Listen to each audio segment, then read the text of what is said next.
എല്ലാം പ്രിയപ്പെട്ട കൂട്ടുകാർക്കും ഏറ്റവും പുതിയ വീഡിയോയിലേക്ക് സ്വാഗതം. 2026 കീമ സംബന്ധിച്ച് നിങ്ങൾക്ക് ഉപകാരപ്പെടുന്ന കാര്യമാണ് ഈ വീഡിയോയിലൂടെ നിങ്ങളിലേക്ക് പങ്കുവയ്ക്കാൻ പോകുന്നത്. വീഡിയോയിലേക്ക് പോകുന്നതിന് മുൻപ് ഇതുപോലെയുള്ള വിദ്യാഭ്യാസ അപ്ഡേറ്റുകൾ യഥാസമയം നിങ്ങളിലേക്ക് എത്തുവാൻ ഇപ്പോൾ തന്നെ ചാനൽ സബ്സ്ക്രൈബ് ചെയ്ത് വച്ചേക്കുക. അപ്പോൾ നമുക്ക് നേരെ വീഡിയോയിലേക്ക് പോകാം. ഈ വർഷത്തെ കീമിൻ്റെ അഡ്മിഷൻ നടപടികൾ ആരംഭിക്കുവാൻ നിൽക്കുന്ന സാഹചര്യത്തിൽ നിരവധി കുട്ടികളാണ് ഓരോ ബ്രാഞ്ചുകളിൽ എത്രയൊക്കെയാണ് സേഫ് റാങ്കുകൾ എന്ന് ചോദിക്കുന്നത്. അതുകൊണ്ട് തന്നെ നമ്മൾ ഇന്ന് ഈ വീഡിയോയിലൂടെ കമ്പ്യൂട്ടർ സയൻസ് സംബന്ധിച്ച റാങ്കുകളാണ് പറയുവാൻ പോകുന്നത്.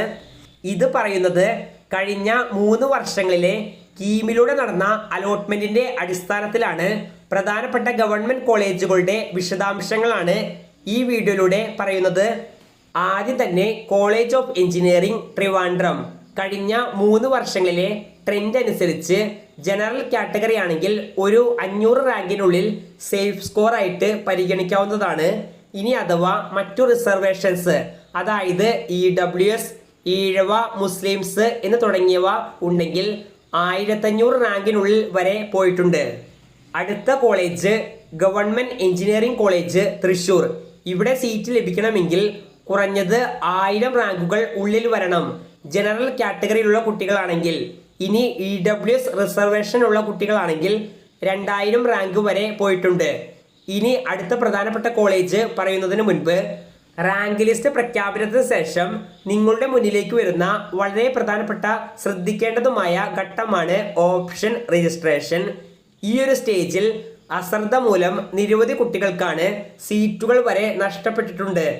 ഈ ഒരു സാഹചര്യം ഇല്ലാണ്ടാക്കുവാൻ ഓപ്ഷൻ രജിസ്ട്രേഷനെ കുറിച്ച് കൂടുതൽ കാര്യങ്ങൾ അറിയുവാൻ കോളേജ് ദോസ് എന്ന പ്ലാറ്റ്ഫോം ഇപ്പോൾ അവരുടെ സ്വന്തം വാട്സപ്പ് ബോട്ടിലൂടെ അവസരം നൽകുന്നുണ്ട്. നിങ്ങൾക്ക് അത് ഉപയോഗപ്പെടുത്തുവാൻ വീഡിയോയുടെ താഴെ ഡിസ്ക്രിപ്ഷൻ ബോക്സിലും കമന്റ് ബോക്സിലും ലിങ്ക് നൽകിയിട്ടുണ്ട്. പരമാവധി ഉപയോഗപ്പെടുത്തുവാൻ ശ്രദ്ധിക്കുക. അടുത്ത പ്രധാനപ്പെട്ട കോളേജ് TKM കൊല്ലമാണ്. ഇവിടെ ജനറൽ കാറ്റഗറി കുട്ടികൾക്ക് അഡ്മിഷൻ ലഭിക്കുവാൻ 2000 റാങ്കിന് ഉള്ളിൽ വരണം. അടുത്തത് MA കോളേജ് കോതമംഗലമാണ്. ഇവിടെ 2500 റാങ്കിന് ഉള്ളിൽ വന്നാൽ മാത്രമേ ജനറൽ കാറ്റഗറി ഉള്ള കുട്ടികൾക്ക് അഡ്മിഷൻ ലഭിക്കൂ. ഇത് കൂടാതെ നിരവധി കുട്ടികൾ ചോദിച്ചിരുന്നു, കുറഞ്ഞ റാങ്കുള്ള കുട്ടികൾക്ക് ഗവൺമെന്റ് കോളേജുകളിൽ കമ്പ്യൂട്ടർ സയൻസിന് അഡ്മിഷൻ ലഭിക്കുവാൻ സാധിക്കുമോ എന്ന്. ഇത് സംബന്ധിച്ച് വിദ്യാർത്ഥികൾ പ്രത്യേകം മനസ്സിലാക്കുക. ജനറൽ കാറ്റഗറി ആണെങ്കിൽ അഡ്മിഷൻ ലഭിക്കുന്നത് ബുദ്ധിമുട്ടാണ്.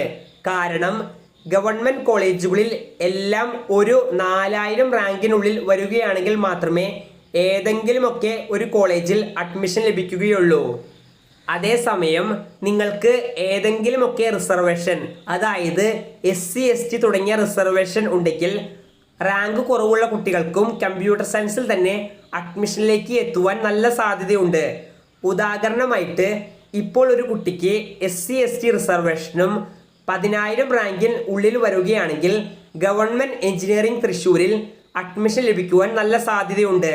അതുപോലെ തന്നെ നിരവധി ഗവൺമെന്റ് കോളേജുകളിൽ കമ്പ്യൂട്ടർ സയൻസിൽ തന്നെ അഡ്മിഷൻ ലഭിച്ചേക്കാം റിസർവേഷൻ ഉള്ള കുട്ടികൾക്ക്. അപ്പോൾ ഈ വീഡിയോ ഇവിടെ അവസാനിക്കുന്നു. വീഡിയോയുമായി ബന്ധപ്പെട്ട് എന്തെങ്കിലും തരത്തിലുള്ള സംശയങ്ങൾ ഉള്ളവരാണെങ്കിൽ കമന്റ് ബോക്സിൽ ചോദിക്കുക. ഓപ്ഷൻ രജിസ്ട്രേഷന് മുൻപായി കോളേജ് ദോസ് എന്ന പ്ലാറ്റ്ഫോം ഉപയോഗപ്പെടുത്തുവാനും ശ്രദ്ധിക്കുക. നന്ദി.